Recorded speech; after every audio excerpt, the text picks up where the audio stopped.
just turned 20 and is a professional speaker. What?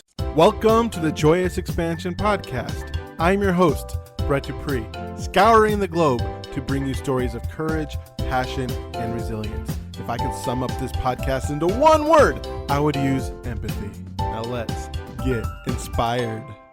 Welcome to the Joyous Expansion Podcast. I am your host, Brett Dupree, your Joyous Expansion host.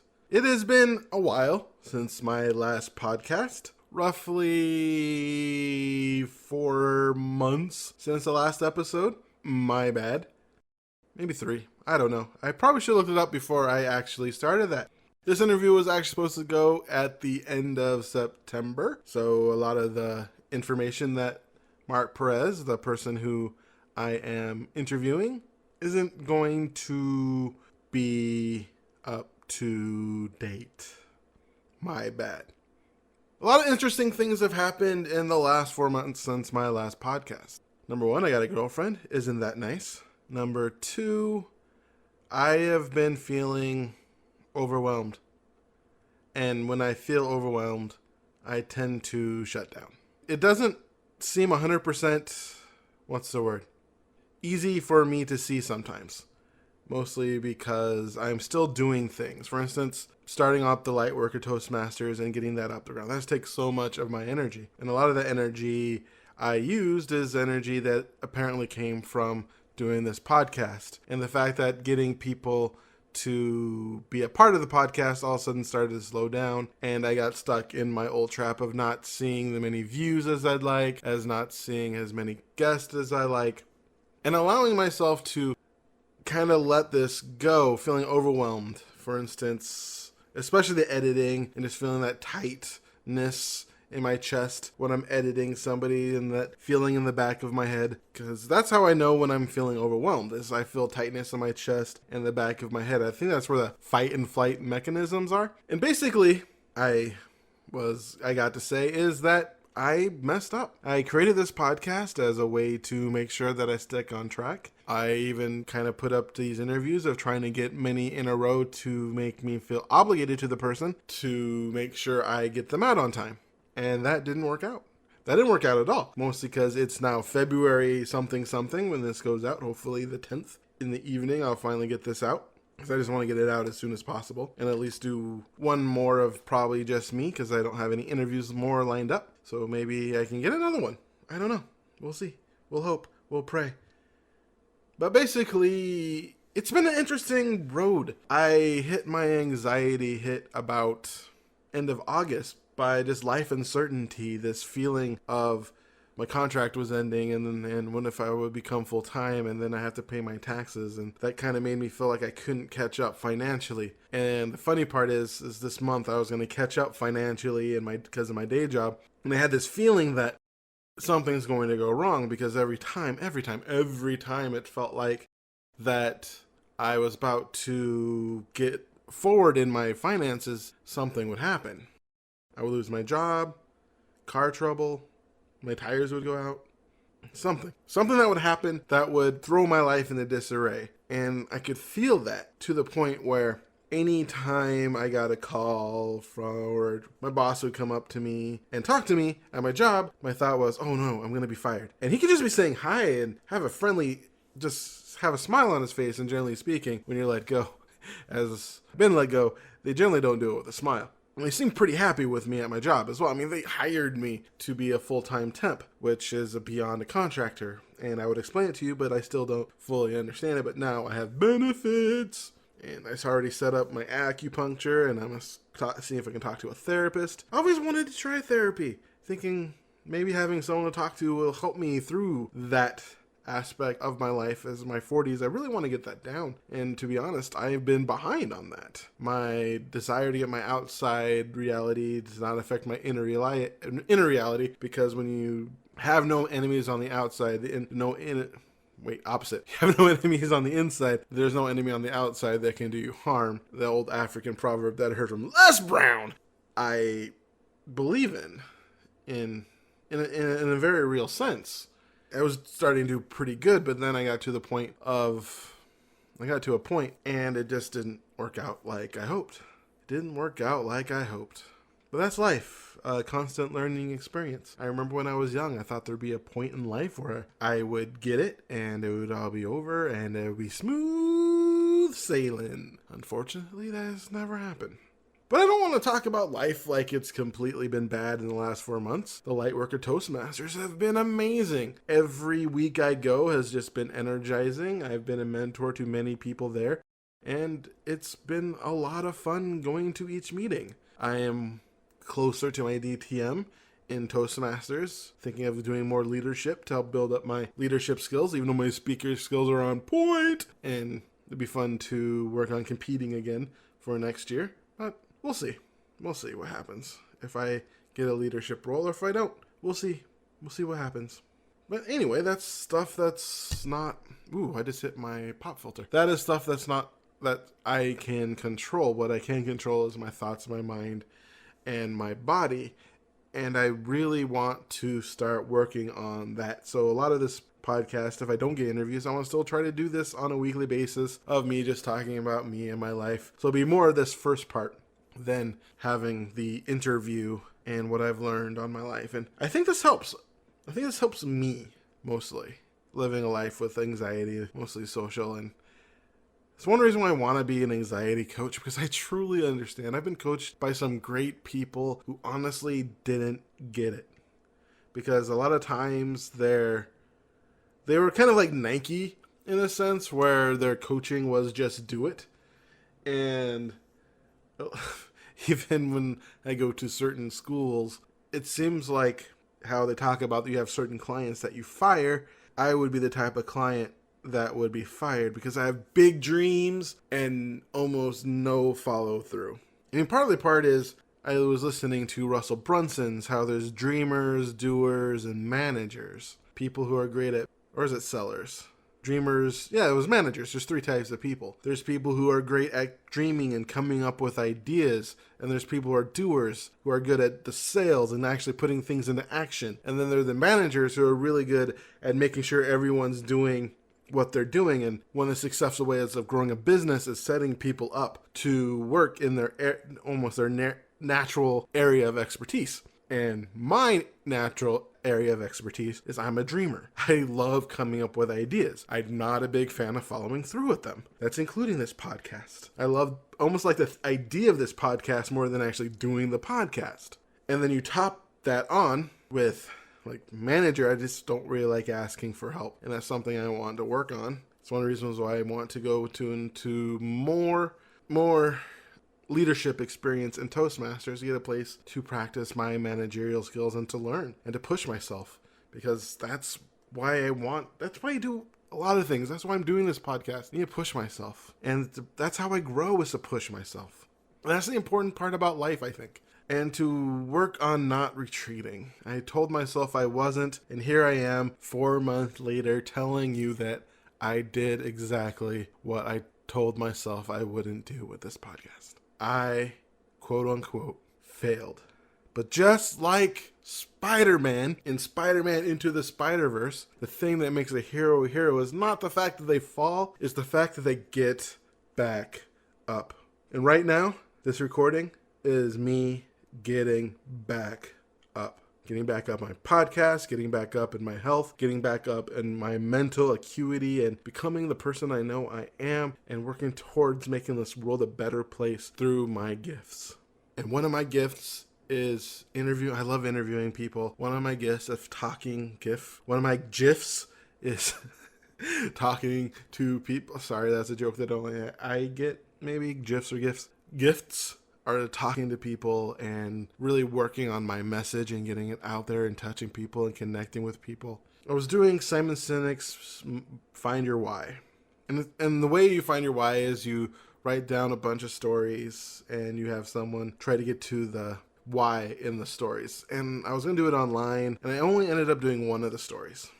But something about that story really hit me. It was about wrestling.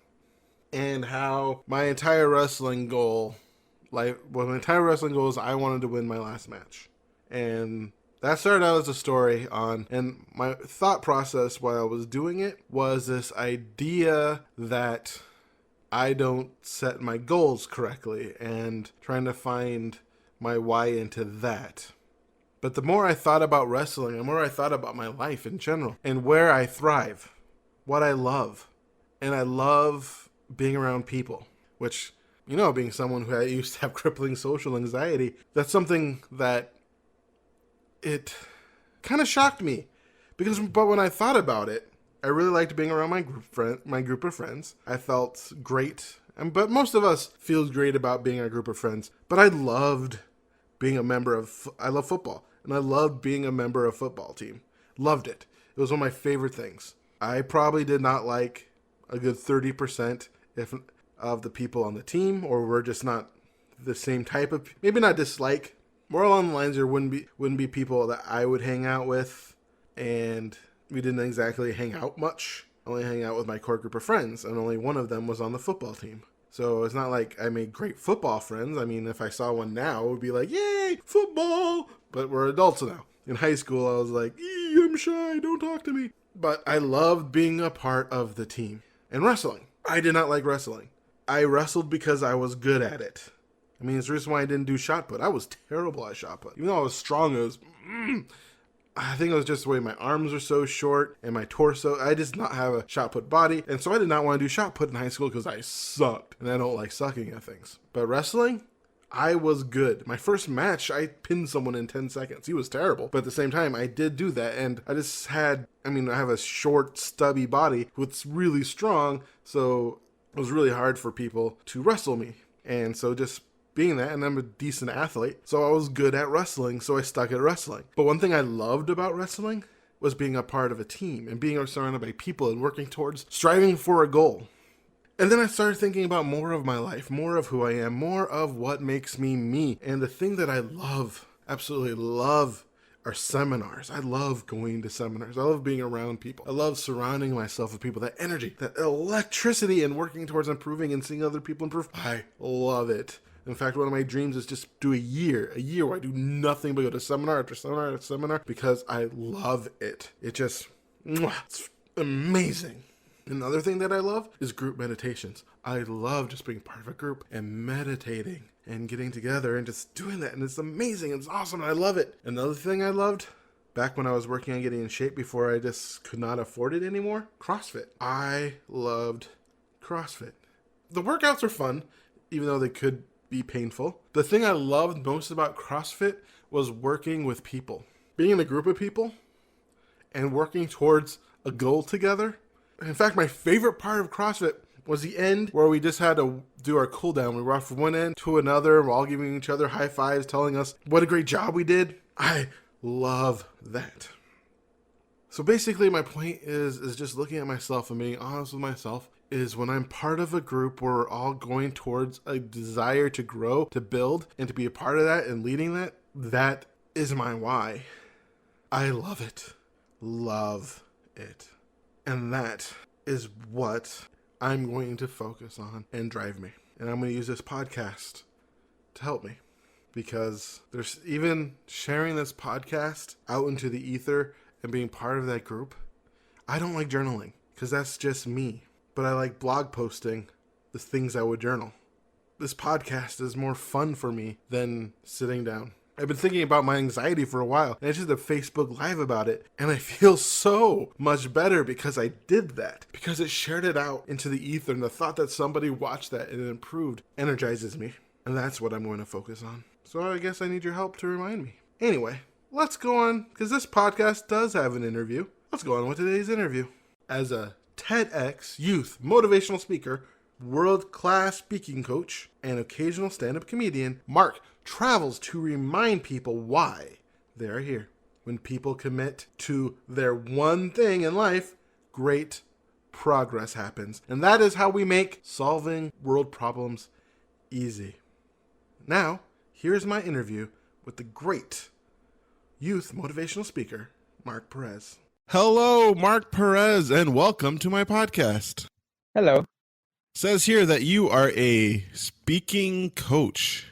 How'd you get into that? After doing my Tedx talk, I went to the District 2 Fall Conference, and we saw Craig Valentine, very good speaker. And I wanted to know more of what he does.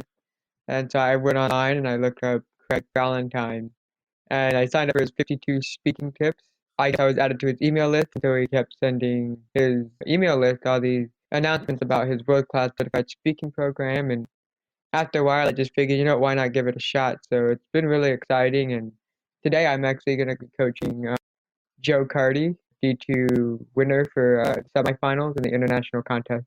That's exciting. For the listeners who don't know, he's talking about a group organization that we're both a part of, which is called Toastmasters, where we work on our public speaking. Joe Cardi was our district champion. What a great speech he gave. So what got you into public speaking?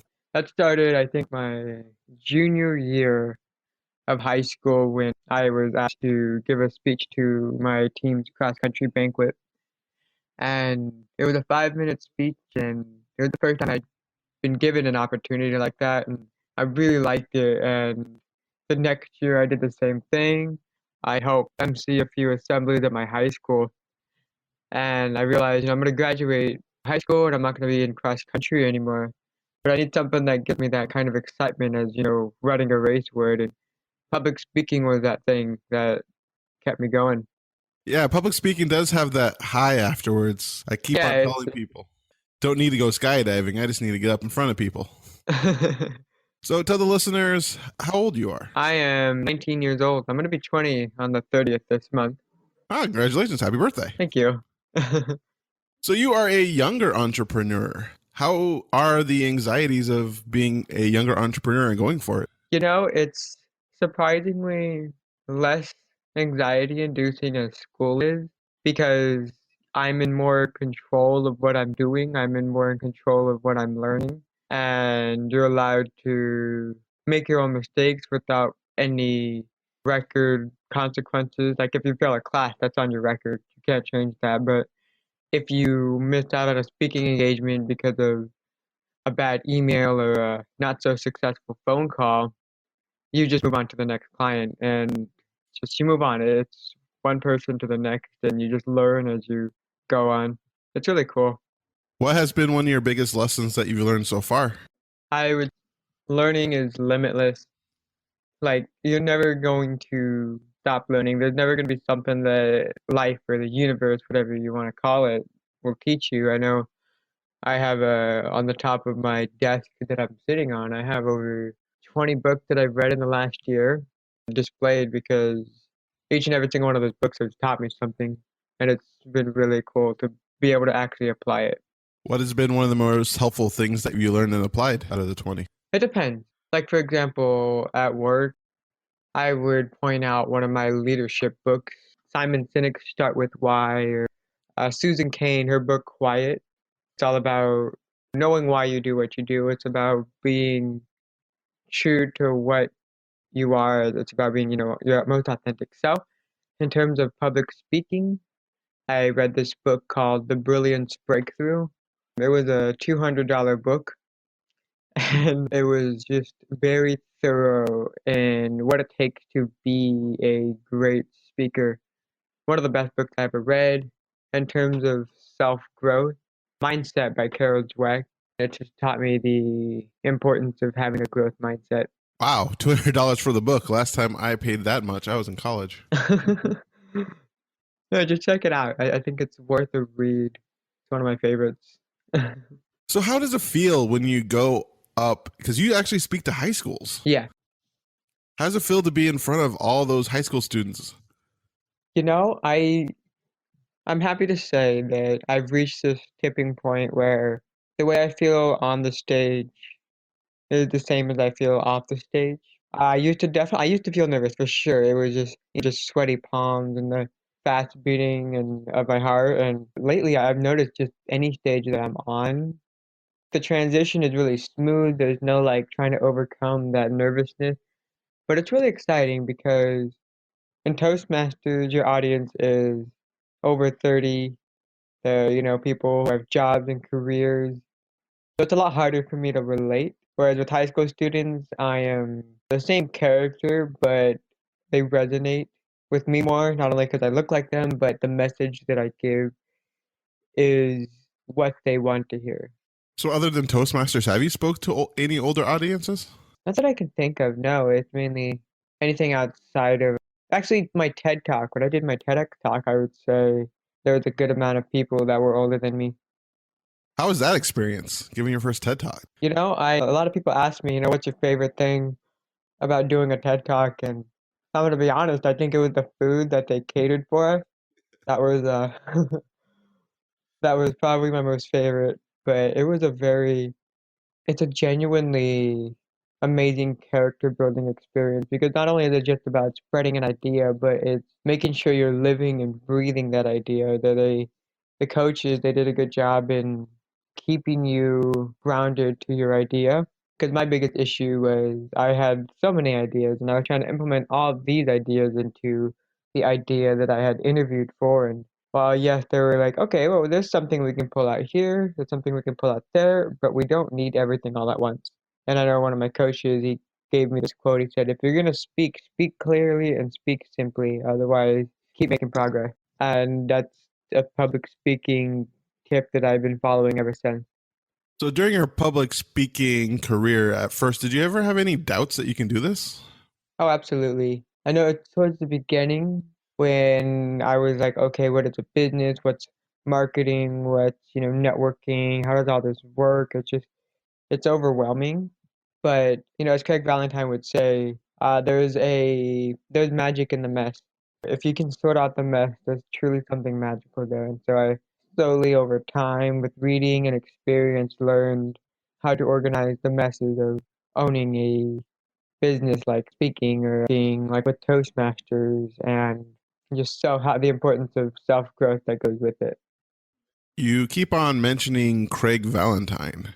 Can you explain who he is? Yes, so in 1999, he competed in the international speech contest held by Toastmasters, and he actually won the world championships. And now he goes around to just about, he's a very universal speaker, I like to call him, because he'll go to any group like Toastmasters or company and present on how to be a better public speaker. And watching him, it was a big stepping stone because not only did I see that you could be a speaker on how to be a better speaker, but he helped me in my speaking as well. That reminds me of something you said earlier. Mhm. In 2011, I actually made it. I went to the district conference. That's the first time I saw Craig Valentine Oh, speak. okay. And then I believe 2 years ago, he came back to our conference, Yeah. and he improved a lot during those 5 years. So, and it's amazing to me because he was so good 5 years ago, like amazing, but now he's more amazing. Yeah, and what I like about him is he believes like in order to grow, you have to believe in education, not validation. He was telling us about how he reinvested himself in the art of public speaking. He also gets speech coaching. Even though he's a world champion, you can't beat that. But he still gets coached. He still finds people to help him out. He still takes feedback from his audience, and that just proves that you can be a world champion, but that doesn't mean you can't get better. Yeah, he's quite an inspirational person. Oh, absolutely. So, what got you into wanting to become an actual speech coach to actually help other people with their public speaking? It was an email Craig sent. I wasn't thinking about it, but how I told you about, that book Start With Why by Simon Sinek? Well, he has another book, Find Your Why, and that was all about, finding your life's why. And in that, I was able to find mine. And it's a very cool experience, a book to read. And to really sum it up, my why is to spread the idea of universal ownership so that united, we make exponential progress in the world and in our lives. And there's no better way to help people make progress in their lives and in the world than to coach them in some form or fashion. Coaching is one of those things that helped me live out that why. Awesome. So, my question, Joseph Hardy, I know he's probably in his 30s. How do you think of, do you have any mental blocks, or how do you work through the mental blocks of coaching people who some have even, given public speakings for as long as you've been Mhm. alive? So, how do you work with that? My biggest pitch right now is that I am younger and a lot of people, a lot of adults in their 30s and 40s want to resonate with the younger audience because, we're the people that are slowly moving up in, the positions that they were once in. We're the people in their position, not like 20 years ago and stuff. My thing with working with people who are a lot older than me is I'm here to give you the insight that nobody else will. I'm here to give you the first person point of view of what it's like to be a millennial or someone a Generation Z perspective. And that's something that's very invaluable to a lot of people. As for the mental blocks, it's definitely like it's weird at first. The Toastmasters District 2 director Molly George, I asked if she wanted speech coaching, and I was honestly surprised when she was like, "Yes, I would love that." And she asked me, what does make you qualified? And I told her about my program, world-class certified speaking coach, and she goes, "Yes, I would love to do that. I would love to get your perspective." And when she said that, that's when I realized there's something everybody has to offer, even if you don't see it. One thing that I like what you said is you kind of took what some people can think as a negative and you spun it into a positive. You're able to pivot. So do you work on pivoting a lot? The ability to take a negative and turn it into a positive? Oh, absolutely. In my program, this is probably the best, most recent example I have. My accountability partners, Lefford Fate and John Andrews, we were going through each other's stories and giving each other feedback, role playing, coach and client. And when it became my turn to be the client, I was stuck on one of my stories in my keynote for high schoolers. I felt like I was limited in the amount of points I could tell with this story. And my accountability partner said, "No, no, no, no, Mark. You see, here's the thing. What's hard is that you're trying to fit 2 points or 3 points in the same story. You can't do that. You have to fit 1 point per story." And what he ended up doing was he took what I thought was a limited story.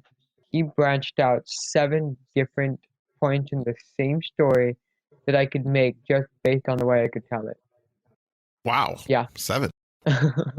So when working with people, what has been one of your favorite stories of clients so far? So yeah, my accountability partners are two of my favorites because for me, right now my experience would be I'm helping out a friend with his 2-hour presentation he gives for financial advisors. And right now is for him, he needs structure. Whereas John and Lefford, who are really good speakers. Lefford is a $10,000 speech kind of guy, and John, he was one of the finalists last year for the international speech contest. Whereas they need refinement, and I like the refinement because you have to truly, really focus and narrow down what you're listening for. And listen for like the play on words, whereas someone who's doing his first 2-hour speech, it's more of okay, here's your structure. Let's help you find some stories. What is the importance of having an accountability partner? It has been absolutely phenomenal. I'm happy to say that Lefferty told me to sign up for this. It's a platform called Gig Masters, and it's just if you have the account, you have to pay for it. It's 300 a year, and what it is if there's someone who wants a speaker, or if you have a certain skill, like let's say you are a comedian or a hula hoop dancer or something like that, you can sign up for this, and people who are looking for your specific skill set, Gig Matches will send you a message. And because of Leffler's advice of signing up, I booked my first paid speaking engagement in Richland, Washington. Wow, exciting. Well, the speaking engagement, not Richland, Washington. That's so cool. What are you going to speak about in Richland? So I have my keynote that I give to high schoolers. The idea is I am, and it spawns from this author, Gilbert Chesterton. I'll say it one more time, it's a little hard. Gilbert Chesterton. And he wrote this book called What's Wrong with the World. And it's a very funny book. It's worth a read. Anyway, there's this story, it's like a legend that the London Times in the early 1900s sent out an inquiry. And in that inquiry, they sent this question to a bunch of famous authors at the time, asking the question, what's wrong with the world? All the authors were sending back, oh, it's, the politicians, it's corporations, it's people who don't want to take action. They're blaming everybody else. But Chesterton, he writes back, Dear London Times, in regard to your question, what's wrong with the world? I am. I am everything wrong with the world. Yours truly, Gilbert Chesterton. And I thought it was funny at first, but it had me thinking, one, who named their kid Gilbert? But two, what if everybody felt that way? What if everybody said I am? What kind of exponential progress would we make in the world? And that's what I'm going to go to Richmond to talk about. Wow, that sounds like a very powerful message. I know, it's definitely a really cool idea. What kind of responses do you get from the high school kids? When I went to Lake Washington High School, there was one student in the middle of my presentation. He comes up to me, he shakes my hand, he said, "This is the best thing I've ever heard. I have to get out of here before the principal catches me skipping my class again." And thank you so much. All right, now go. He was skipping his class to be in his leadership class. He had already been in leadership in first period, but this was fourth period. He comes up to me, and that's when I realized, you have a message that people resonate with. If in the middle of it, they're willing to come up in front of you and say thank you. When I went to Tahoma High School, for the first time ever, I got a standing ovation in a class because of my one point. It's life's little life-changing secret. It's the secret to happiness, and I can't tell you because it's a secret. But after I told that point and I did my whole dramatic role play and I delivered my line, everybody started clapping. There's only 20 people in a room, and in a room of 20 people, you don't usually get a standing ovation. In that engagement that I learned, it's not about how good of a speaker you are, but it's about what you're willing to give the audience. And that's just a huge paradigm shift. Just it's not about how good you are, it's about what you give. So, how do you help people give more to the audience? As a coach, I look for the stories that truly inspire them. Stories that, as a kid or, a young person, what stood out to you? What was it that, even if it's bad, like even if it was like a bad moment, it stands out. For example, what was it? My friend, he's a financial advisor in Bellevue. He's a fairly wealthy guy. And he asked me, "Hey, could you coach me?" I said, "Yeah, sure." And he was telling me about how he had a boss. He worked at a McDonald's and his general manager was just so mean, just ridiculed him and but just, "You're not going to make it in life. You're going to be stuck here at this McDonald's and you're probably going to take the position I am." He was just very bitter. And I go, what was great about that?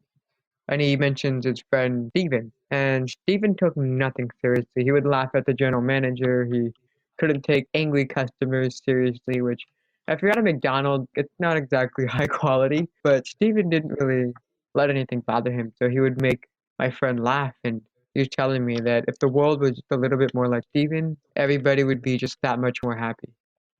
That's a good way of pivoting as well. So you look for that positive message in the nugget of the story. Absolutely. It's that phrase. If you ever listen to a Craig Valentine keynote, he gives the dream is not for sale. Sometimes it's not something bad that gets in the way of you living your dream, improving as a person. It's actually settling for something good. Just don't settle. Doesn't sound like you've settled. Way to go, man. No. Thank you. So what do you like most about being a coach? It's the adrenaline rush of finding the phrase. It's like a lot of people say it's the stories, but I love the idea of taking a feeling, an emotion that's hard to articulate with the words, and then putting it into words. If you ever watch or listen to or read something from Brene Brown, she talks a lot about vulnerability. And when you're the most vulnerable, that's when your most creative ideas come out. That's when confidence come out. That's when true emotion and authenticity come.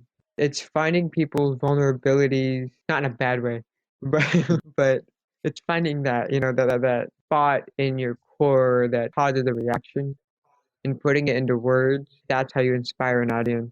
And that's what I like the most. Yeah, there's really something about that. I know in my last year or so, I decided the thing I really want to work most in my speaking is that ability to connect with the audience. And my answer has been just to be as vulnerable as possible. Oh, absolutely. And I think a lot of people, when they think of vulnerability, they think, oh, it's, vulnerability, you're weak if you're vulnerable. That's not what vulnerability is. It's, for example, my manager at Chick-fil-A, a place that I work, she is very adamant about making sure you're taken care of before she sends you to do your job. And what that does is by making sure that you're taken care of first as opposed to her job as the lead, That's being vulnerable because she's opening herself up to getting really ridiculed by her bosses and her supervisors. But because she takes that extra time to take care of us, like everything else falls in place. Truth. And I agree that it's a strength. I mean, even if you think about it, is who has more bravery? The person who's going into battle with full deck of armor or the person who's going completely naked? Hmm. It's a lot of bravery in being vulnerable. Absolutely. So you help people with their stories and getting the most out of their stories. Do you also help people with the fear of public speaking? Oh, absolutely. I believe I'm actually gonna work on another keynote that's designed for Toastmasters. It's like a presentation on presentation keynote, and I'm gonna call it like a holistic speaking or universal speaking. And the goal will be to help people feel the same way as they're giving a speech. It's basically that feeling you have when you are giving a speech, placed in that position right before. So whatever you're feeling when you're giving a speech, I want you to feel that right before you're being introduced because that's when you're the most nervous. And that's been a huge tool that I've been able to have as a speaker, just being able to go up out the worry of anxiety without, sweaty palms and armpits, pulsating heart because while it's good to be nervous, it is a lot more helpful if you can manage it and use it. Definitely. The theory I had is nervous is just energy building up, and you can use it to hurt you, or you can use it to energize your speech. Yeah. I know Simon Sinek, he was giving this talk about how the person, like an Olympic athlete, for example, they'll ask these athletes, were you nervous before you went up? And they're like, no, we were excited. And if you look at the symptoms of excitement and nervousness, they're surprisingly the same. Your heart's beating faster, your palms are sweaty, and you're clenching your fist in excitement or you're clenching your fist in nervousness. It's the same sensation, just a different perspective on it. Awesome. So before we come to our end, is there anything else you would like to talk about on your coaching practice?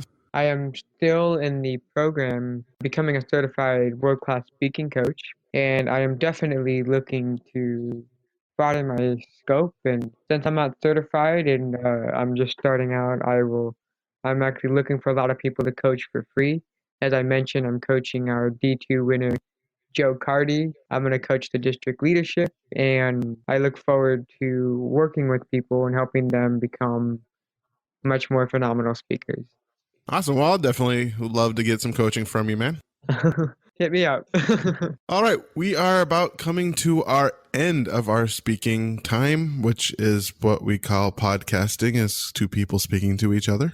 And I like to ask my speakers or my guests to do a 1 minute of motivation, a 1 minute that you would like to distill your message or leave the audience, or imagine if you have a time machine, you can go back to your 8-year-old self and just give yourself, you only have 1 minute to give him the motivation and inspiration he needs to move forward.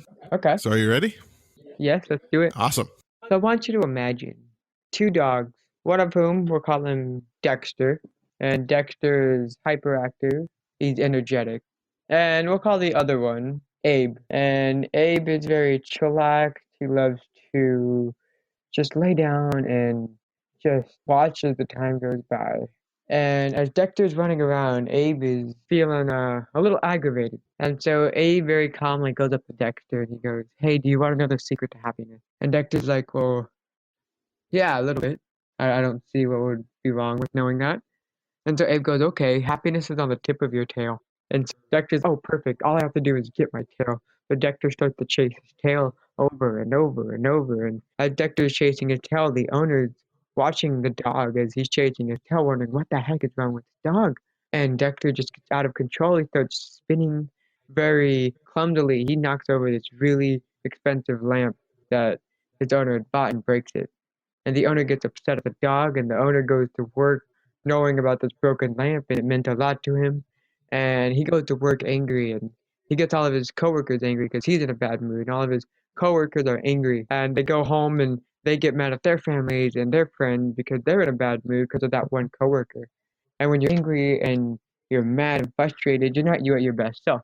So one of them tries to cook some food to make themselves feel better. And in their process of trying to cook, they actually leave the stove on, causing their house to catch on fire. And the house catches on fire, and the whole house burns down, and the entire neighborhood is up in flames, and the fire department can't get control of it. And next thing you know, the neighborhood surrounding them catch on fire because the fire is just so big, and everybody has to evacuate. As the entire neighborhood catches on fire, the trees and the forest around them catches on fire. Next thing you know, the entire state of Washington is on fire because it's just all trees. And because of that, the atmosphere temperature begins to rise, the polar ice caps begin to melt, and the water level rises, and now my sock is wet. And Dexter, finally realizing after it's too late, the power of a single thought. The secret to happiness wasn't to chase it, but to watch as it follows you everywhere you go. He learned, as the world was falling apart, that the secret to happiness is to live simple and watch as it follows you everywhere you go. Don't find happiness too late. That is a great story, but that was also like 4 minutes. Man. I really want to get it down to one. I tried. So do you want to just try again and riff for 1 minute? Should I try it again for a minute? Two dogs are playing around, and one of them looks at the other and says, "Do you want to know the secret to happiness?" And he goes, "Yeah, I do want to know it." So the other dog goes, "Okay, the secret to happiness is on the tip of your tail." The second dog goes, "Okay." So he starts chasing his tail. And for a few days go by, and the dog is chasing its tail goes up to the other one and says, "I've been chasing my tail, but I'm driving myself crazy. You said I would be happy." He said, "Yeah, the secret to happiness is on the tip of your tail. But the trick is to live simply. Do what you're already doing and watch as happiness follows you everywhere you go." That was great. Better? Okay. That will fit. Awesome. Anything else? No, that's everything. Sweet. So thank you for being on my podcast. I really enjoyed your message.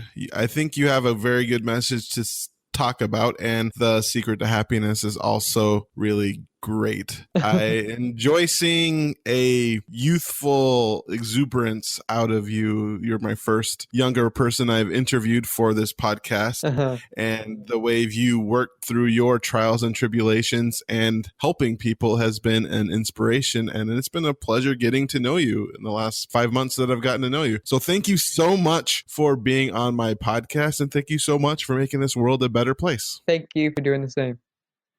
And there you have it, folks. And that was Mark Perez. A lot of wisdom coming out of a 20-year-old mind. Age is just a number, really. And listening to all the books he listened to. And basically, that's how I started on my journey. Just listening to books, reading books. I say listening because while I did read a lot, my personal development really took off. Exceedingly took off after I started using audible.com and listen to audiobook. Should have a partnership with them because I love audible.com. Anyway, I really liked his stance on change and a lot of things, and I thought he did a really good job on pivoting, as I mentioned over and over in the interview. The ability to take something that's negative or something along those lines and then flip it to a positive, which is one way I'm working on with my social anxiety and the still lingering effects of that anxiety, pivoting to saying I, unlike a lot of coaches, truly understand what it's like to have anxiety and to want to do something amazing in this world. I would love to give a review of Mark's coaching, but unfortunately that hit towards the middle of my kind of breakdown cycle where doing a lot of extra things was hard for me, and going through with his coaching was unfortunately one of them. I'm sure he did a great job. Joseph Cardi did an amazing job at the regionals. He's a great speaker, and yeah, it's been fun watching Mark Perez grow and be very excited about his coaching and really learning. I don't know if there's any coaching spots free anymore that are available. I don't know how far along he is. I'll probably get in touch with him when I tell him that his interview is going out. Again, my bad. I mean, that's what life is, really, is taking what you are and learning how to work with it. And sometimes, for me, that is someone who doesn't always follow through with what he says he's going to do, especially with himself. Self-integrity is one of the things I'm very much working on.